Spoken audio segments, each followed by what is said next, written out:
Hello everyone, कैसे हो आप सब बढ़िया।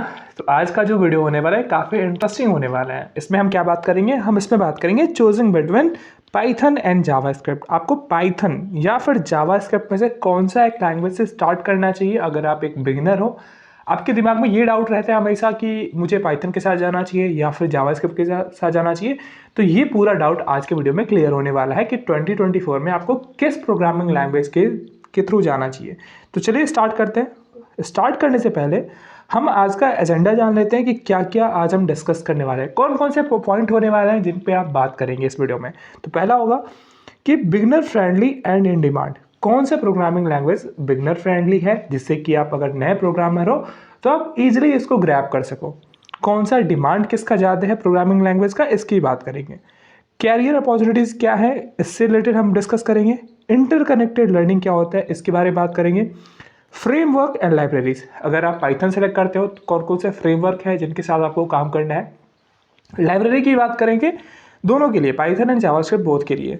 फिर हम प्रोजेक्ट को कंसिडर करके कैसे किसी प्रोग्रामिंग लैंग्वेज को सेलेक्ट करते हैं, ये क्या इंपॉर्टेंस होता है, इसके बारे में बात करेंगे। फिर देखेंगे best tool for the job. अब भी जॉब रिक्वायरमेंट के हिसाब से कौन सा प्रोग्रामिंग लैंग्वेज आपके लिए बेहतर हो सकता है। अभी मैंने यहाँ पे 6 पॉइंटर्स आए हैं, लेकिन इससे भी ज़्यादा हम डिस्कस करेंगे अलग अलग टॉपिक पे, जावास्क्रिप्ट और पाइथन से रिलेटेड। तो चलिए आगे बढ़ते हैं और बिना किसी देरी के अपने वीडियो को स्टार्ट करते हैं। फर्स्ट जो है वो है beginner friendly and in demand. अब जैसे ही कोई नया प्रोग्रामर होता है, जो नया स्टूडेंट होता है, वो नई प्रोग्रामिंग लैंग्वेज सीखने का शुरू करता है, तो पहला दिमाग में आना चाहिए कि कौन से ऐसे प्रोग्रामिंग लैंग्वेज हैं जो कि बिगिनर फ्रेंडली हैं। तो जावास्क्रिप्ट और पाइथन दोनों ही जाने जाते हैं बिगिनर फ्रेंडली सिंटैक्स के लिए। इनके सिंटैक्स काफ़ी इजी होते हैं, जैसे आप इंग्लिश लिखते हो इसी टाइप के कुछ आपके सिंटैक्स होते हैं पाइथन एंड जावास्क्रिप्ट दोनों के। तो आप इन दोनों प्रोग्रामिंग लैंग्वेजेस को बिगिनर फ्रेंडली प्रोग्रामिंग लैंग्वेजेस बोल सकते हो, क्योंकि इनका जो सिंटैक्स वो काफ़ी सिमिलर होता है इंग्लिश के लिए, इंग्लिश जैसा ही होता है। ठीक है। Python simple syntax make it's great choice for those starting in programming. जाहिर सी बात है कि जो प्रोग्रामिंग स्टार्ट करना चाहते हैं उनके लिए पाइथन हो या फिर जावास्क्रिप्ट, दोनों का सिंटैक्स काफ़ी इजी होता है, तो स्टार्ट कर सकते हो, कोई समझने में दिक्कत नहीं आने वाली है। पहला पॉइंट क्लियर हुआ।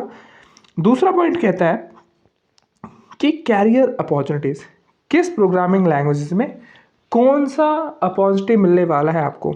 तो देखो, अगर पाइथन सीखते हो तो पाइथन आपके लिए डोर खोलता है डेटा साइंस का, एआई का, बैकएंड डेवलपमेंट का। तो 3-4 पॉइंट याद रखना कि अगर आप डेटा साइंस में जाना चाहते हो, आप डेटा साइंस में कैरियर बनाना चाहते हो, आर्टिफिशियल इंटेलिजेंस में जाना चाहते हो, बैकएंड डेवलपमेंट में जाते हो, तो आपके लिए बेस्ट होगा पाइथन प्रोग्रामिंग लैंग्वेज की तरह जाना। जावास्क्रिप्ट की बात करें तो जावास्क्रिप्ट का जो स्किल है ये इसको बनाता है क्रूशियल फ्रंट एंड डेवलपमेंट के लिए और फुल स्टैक रोल के लिए।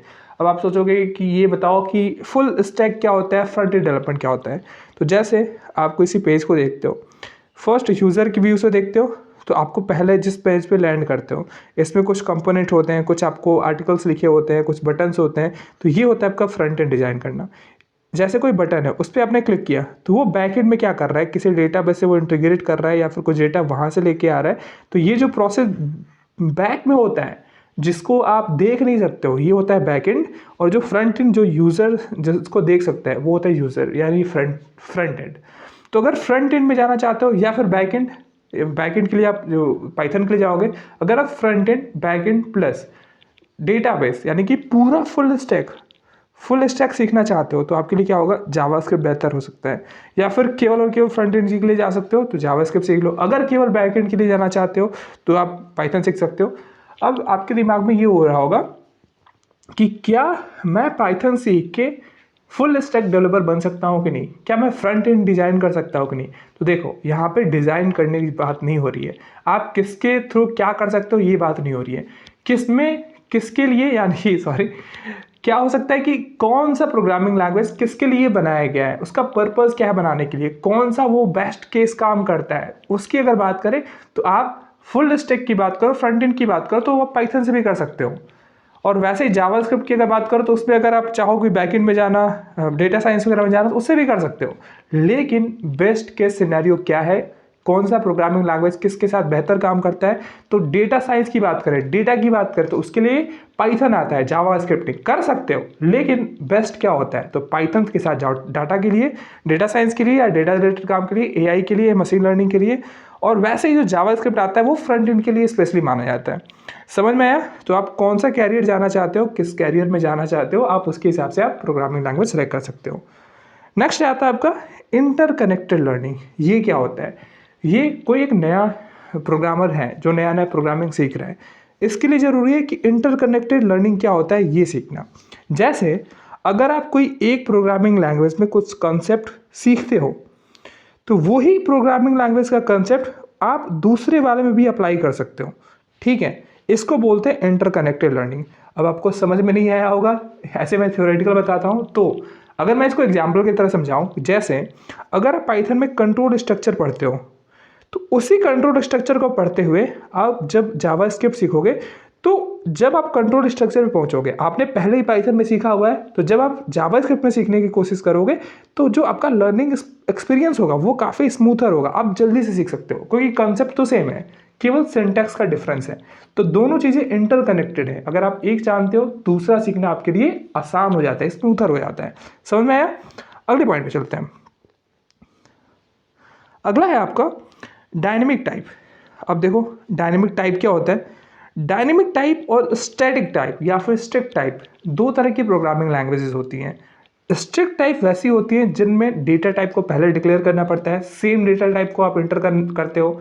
डायनेमिक में होता है कि आपको थोड़ा सा फ्लेक्सिबिलिटी देता है कि अगर आप कभी स्ट्रिंग में वेरिएबल स्टोर कर रहे हो किसी को और उसको चेंज करके आप इंटीजर करना चाहते हो, आप कर सकते हो, कोई एरर नहीं आता है। लेकिन स्ट्रिक्ट टाइप लैंग्वेज में क्या होता है कि अगर आपने इंटीजर वेरिएबल स्टोर किया हुआ है वेरिएबल में, फिर उसको चेंज करके स्ट्रिंग उसमें स्टोर करा रहे हो, तो वो आपको क्या देता है, आपको एरर देता है। लेकिन डायनेमिक टाइप होने का भी कुछ प्रॉफिट होता है।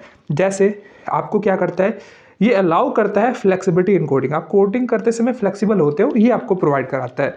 जावास्क्रिप्ट और पाइथन दोनों ही कैसी लैंग्वेजेस हैं, डायनेमिकली टाइप लैंग्वेजेस हैं। ठीक है, जो कि अगर छोटे मोटे ऐप है उनको डिज़ाइन करने के लिए काफ़ी अच्छा होता है। अगर फ्लेक्सिबल कोडिंग करना चाहते हो तो उनके लिए अच्छा होता है।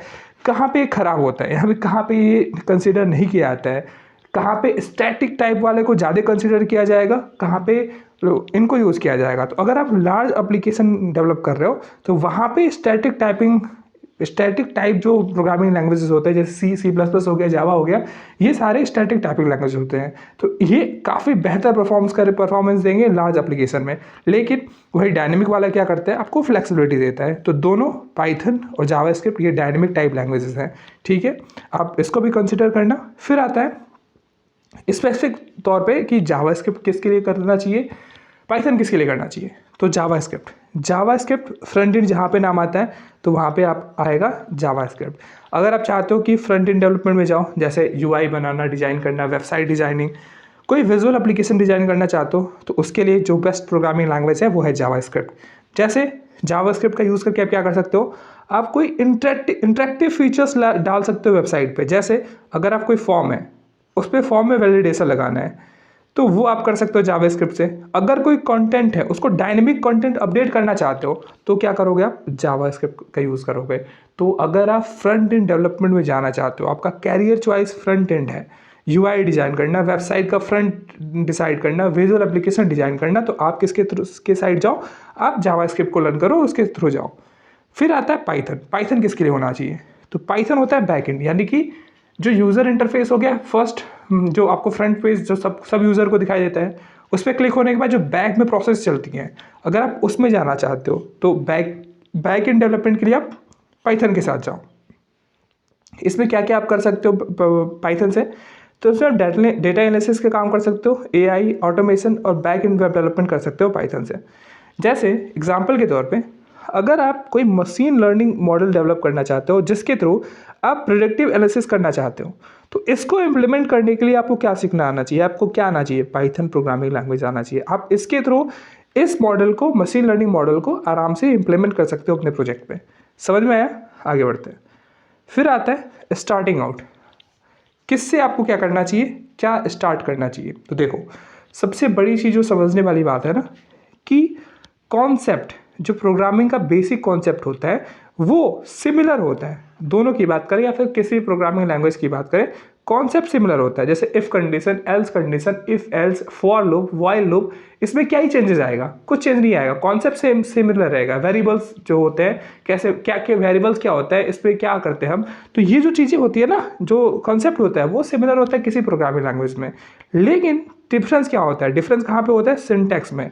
अब इसको एग्जाम्पल के थ्रू आप समझ सकते हो। जैसे आप दोनों भी प्रोग्रामिंग लैंग्वेज स्टार्ट करो, या पाइथन स्टार्ट करो या फिर जावास्क्रिप्ट या स्टार्ट करो, आपको वेरिएबल्स के बारे में पढ़ना ही होगा। आप वेरिएबल्स के बारे में कॉन्सेप्ट सीखोगे कि कैसे वेरिएबल को डिक्लेयर करते हो, क्या करते हो, वेरिएबल क्यों होता है, इसका यूज़ कहाँ पे होता है, तो दोनों में सीखोगे, दोनों में सेम रहेगा। डिफरेंस वहीं पे आएगा सिंटैक्स में कि वेरिएबल को डिक्लेयर कैसे करते हैं, इस पे पाइथन में अलग से करेंगे, जावास्क्रिप्ट में अलग कर सकते हैं। तो ये डिफरेंस आता है सिंटैक्स में।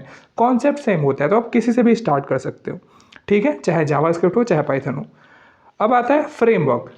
अब काफ़ी लोग होंगे वो सोचते होंगे कि जावास्क्रिप्ट का बेसिक से जान गया, जो सिंपल से कॉन्सेप्ट होता है उनको जान गया, लूप जान लिया, वाइल लूप जान लिया, फंक्शंस जान लिए, फिर आपके कॉलबैक जान लिया, वेरिएबल्स के बारे में जान लिया, डेटा टाइप के बारे में जान लिया, तो क्या इससे हमारा काम बन जाएगा? नहीं। जब आप रियल वर्ल्ड एप्लीकेशन बिल्ड करते हो तो उसमें आपको एडवांस लेवल के फ्रेमवर्क पे यूज़ किए जाते हैं, जो कि फ्रेमवर्क जो होते हैं वो एक पर्टिकुलर लैंग्वेज का फ्रेमवर्क होता है। जैसे अगर हम फ्रेमवर्क की बात करें जावास्क्रिप्ट की, तो अगर जावास्क्रिप्ट आप जानते हो तो आप आगे चल के फ्रेमवर्क यूज़ करोगे रिएक्ट का और एंगुलर का। पाइथन फ्रेमवर्क की बात करें तो पांडास, नमपाई, साईपाई, ये क्या होते हैं, ये पाइथन के फ्रेमवर्क होते हैं। अब आपको फ्रेमवर्क अगर समझ में नहीं आ रहा है तो मैं आपको एक एग्जांपल देता हूँ रिएक्ट का। रिएक्ट किसका फ्रेमवर्क है? जावास्क्रिप्ट का। रिएक्ट का यूज़ करके आप डायनेमिक यूज़र इंटरफेस बिल्ड कर सकते हो, ठीक है। वैसे ही अगर पांडास फ्रेमवर्क है, इसका यूज़ करके आप डेटा मैनिपुलेशन कर सकते हो, ठीक है। डेटा से रिलेटेड जो होता है वो फ्रेमवर्क कौन से काम आता है, डेटा मैनिपुलेशन का, वो होता है पांडास के थ्रू। तो ये फ्रेमवर्क होते हैं जो कि लार्ज स्केल पे काम किए जाते हैं। इनके मतलब अलावा, या फिर ये आपके थोड़े टास्क को इजी कर देते हैं। इनके अलावा आप थोड़े से चैलेंजिंग टास्क नहीं कर सकते हो। अगर आपको पाइथन सीख रहे हो तो आपको कुछ फ्रेमवर्क भी आना चाहिए। जब आप जॉब के लिए अप्लाई करोगे तो साथ में साथ आपसे पूछा जाता है कि क्या आपको इस फ्रेमवर्क के नॉलेज है कि नहीं है, तो आपको फ्रेमवर्क भी ध्यान में रखना होता है, ठीक है। आगे बढ़ते हैं प्रोजेक्ट कंसिडरेशन। आपको प्रोग्रामिंग लैंग्वेजेस को सेलेक्ट करने में कैसे प्रोजेक्ट आपको हेल्प करते हैं। जैसे आपका कौन सा प्रोजेक्ट है, आपका इंटरेस्ट क्या है, उसके हिसाब से भी आप प्रोग्रामिंग लैंग्वेज सेलेक्ट करते हो। जैसे आपका प्रोजेक्ट है कि आप वेब एप्लीकेशन बनाना चाहते हो, ठीक है, तो आपका दिमाग क्या है, आपका दिमाग कहता है कि मुझे, आपको प्रोजेक्ट का आइडिया आया कि मुझे वेब एप्लीकेशन डेवलप करना है, तो आपको ये सोचना होगा कि वेब एप्लीकेशन के लिए जो बेस्ट है पाइथन और जावास्क्रिप्ट में वो कौन सा है। तो वेब एप्लीकेशन का अगर प्रोजेक्ट का आइडिया है तो आपको जावास्क्रिप्ट के थ्रू जाना चाहिए। अगर आपको चाहिए कि डेटा साइंस का प्रोजेक्ट आपको करना है तो आप उसके लिए पाइथन सर्च करोगे या पाइथन सीखोगे। तो प्रोजेक्ट को कंसिडर करते हुए भी आपको प्रोग्रामिंग लैंग्वेज डिसाइड करनी होती है। तो अगर आप वेब एप्लीकेशन में जाना चाहते हो तो जावास्क्रिप्ट, डेटा साइंस के प्रोजेक्ट करना चाहते हो तो पाइथन। फिर आता है बेस्ट टूल फॉर जॉब। अब देखो, जॉब मार्केट में जो होती हैं वो अलग अलग लेवल की अलग अलग रिक्वायरमेंट से आती हैं। जैसे जहाँ पे प्रोजेक्ट की रिक्वायरमेंट होती है, आपके डेटा इंटेंसिव प्रोजेक्ट होते हैं, तो उनके लिए आप क्या करोगे, जो डेटा इंटेंसिव प्रोजेक्ट के जो जॉब आएंगे वो रिक्वायर्ड होंगे, पाइथन आपको आना चाहिए। वैसे ही रियल टाइम वेब एप्लीकेशन अगर कोई डेवलप कर रहा है तो उसके लिए जावास्क्रिप्ट आना चाहिए। तो जॉब के हिसाब से अलग अलग वैकेंसी निकलती रहती है। कभी ऐसा हो सकता है कि रियल टाइम वेब एप्लीकेशन के ज़्यादा जॉब्स निकल रहे हैं, लेकिन डिमांड के ऊपर है, डिमांड और सप्लाई के ऊपर है। अगर वेब एप्लीकेशन ज़्यादा बन रहे हो तो जावास्क्रिप्ट का ज़्यादा जॉब आएंगी। वैसे ही डेटा साइंस अभी काफ़ी बूम पे है। काफ़ी जो कंपनियां हैं वो कहीं ना कहीं डेटा से रिलेटेड अपना काम तो करती ही रहती हैं। तो पाइथन का भी है कि पाइथन का रोल यहाँ पे आ जाता है और पाइथन की भी डिमांड बढ़ जाती है। तो ऐसा नहीं है कि किसी का ज़्यादा डिमांड है किसी का कम है। एक टाइम हो सकता है, किसी पर्टिकुलर टाइम में किसी का ज़्यादा हो सकता है किसी का कम हो सकता है, लेकिन जॉब मार्केट में दोनों की डिमांड है, दोनों की नीड है। अगर आप डेटा से रिलेटेड काम करना चाहते हो तो आप पाइथन सीखो, real time web application develop करना चाहते हो तो जावास्क्रिप्ट सीखो, ठीक है। जॉब मार्केट में ऐसा नहीं है कुछ ज़्यादा डिफरेंस होता है, दोनों की रिक्वायरमेंट है। दोनों अगर आप जानते हो या फिर कोई एक जानते हो तो आप उसके हिसाब से आपको जॉब ईजिली मिल सकता है। फिर आता है ट्रांजिशनिंग। अब ऐसे यूज़र जिनको पता ही नहीं है, मतलब ये भी नहीं सोच पा रहे हैं कि क्या प्रोजेक्ट आइडिया है, उनका इंटरेस्ट पता नहीं चल रहा है कि हम उसमें किस में इंटरेस्ट है, तो देखो उसके लिए क्या है, जो अनश्योर है, तो वो क्या कर सकते हैं, किसी भी एक लैंग्वेज के साथ स्टार्ट करें। अगर उनको जावास्क्रिप्ट लग रहा है तो जावास्क्रिप्ट के साथ जाए। क्या करें, अगर उनको जावास्क्रिप्ट लगता है कि मुझे इससे स्टार्ट करना चाहिए, कोई है नहीं, मतलब श्योर ही नहीं कि वो किससे जा जाए, तो जावास्क्रिप्ट या फिर पाइथन, कोई श्योरिटी नहीं किसके साथ जाना चाहते हो, तो आप देखो कोई भी एक प्रोग्रामिंग लैंग्वेज सेलेक्ट करो और उस पर स्टिक करो, उसको सीखना शुरू करो। ठीक है, फिर क्या होता है, जैसे ही आप सीखना शुरू करते हो, जैसे आपने लिया पाइथन, पाइथन को आपने उसके बेसिक कॉन्सेप्ट उसके सीखने शुरू कर दिए, फिर क्या हुआ, आपको एक प्रोजेक्ट का आइडिया आया जिसमें आप सोच रहे हो कि मैं क्या करूं, मैं फ्रंट एंड का कुछ डेवलप करूं, जैसे कोई एक वेब एप्लीकेशन डेवलप करूं। क्या करोगे आप, फ्रंट एंड डेवलपमेंट में चाहते हो कि आप कोई एक वेब एप्लीकेशन डेवलप करना चाहते हो। आप सीख क्या रहे थे, पाइथन के बेसिक कॉन्सेप्ट सीख रहे थे, लेकिन जैसे ही आपको आइडिया कि मुझे फ्रंट एंड वेब डेवलपमेंट में जाना है या फिर ये एक ऐसा प्रोजेक्ट आपके दिमाग में आया कि मुझे ये करना है और इसके लिए नीड है जावास्क्रिप्ट की, तो जो आपने पाइथन का प्रोग्रामिंग कॉन्सेप्ट बेसिक का सीखा है उसका भी यूज़ कर सकते हो जावास्क्रिप्ट में। समझ में आया? तो यानी कि एक लैंग्वेज से जावास्क्रिप्ट या फिर आप बोल सकते हो पाइथन, अगर आपको एक का प्रोग्रामिंग कॉन्सेप्ट, बेसिक जो प्रोग्रामिंग कॉन्सेप्ट है अगर क्लियर है, तो उसका यूज़ करके आप दूसरे में भी जा सकते हो, तो दूसरा जो होगा वो आपके लिए स्विच करना आसान होगा। ऐसे काफ़ी लोग होंगे मार्केट में, जॉब मार्केट में, इस कंपनी के दौर में, कि जो स्टार्ट किए होंगे किसी और प्रोग्रामिंग लैंग्वेज से, जैसे सी स्टार्ट किया था आज से 5 साल पहले और अभी पाइथन पे काम कर रहे हैं। तो ऐसा होता है कि जो आप ट्रांजिशन करते हो ना, ऐसा नहीं है कि कोई एक सी से स्टार्ट कर रहा है बंदा तो वो लाइफ टाइम उसी पे काम करेगा, ऐसे कुछ होते हैं, लेकिन ज़्यादातर केस में क्या होता है, वो ट्रांजिशन करते रहते हैं। अगर आपने एक प्रोग्रामिंग लैंग्वेज सेलेक्ट किया है, अगर आपको क्लियर नहीं था पाथ कि क्या आपको करना है क्या नहीं करना है, तो आप जावास्क्रिप्ट या फिर पाइथन किसी से भी जा सकते हो, दोनों सिमिलर होते हैं काफ़ी ज़्यादा। और फिर जैसे ही आपको रिक्वायरमेंट होती है, अगर आप जावास्क्रिप्ट जानते हो तो पाइथन सीखना आपके लिए काफ़ी आसान हो जाएगा। तो ट्रांजिस्टिंग क्या होता है, काफ़ी स्मूथ होता है इन दोनों में। ठीक है, अब लास्ट में आती है कंक्लूजन की बात। तो देखो, आपका जो प्रोग्रामिंग सेलेक्ट करने का जो होता है कि कौन सा प्रोग्रामिंग लैंग्वेज में सेलेक्ट करो, ये आपके पर्सनल गोल्स और प्रोजेक्ट के रिक्वायरमेंट पे डिपेंड करता है। अगर आप डेटा साइंस में कैरियर बनाना चाहते हो तो आपको पाइथन पे ही जाना है।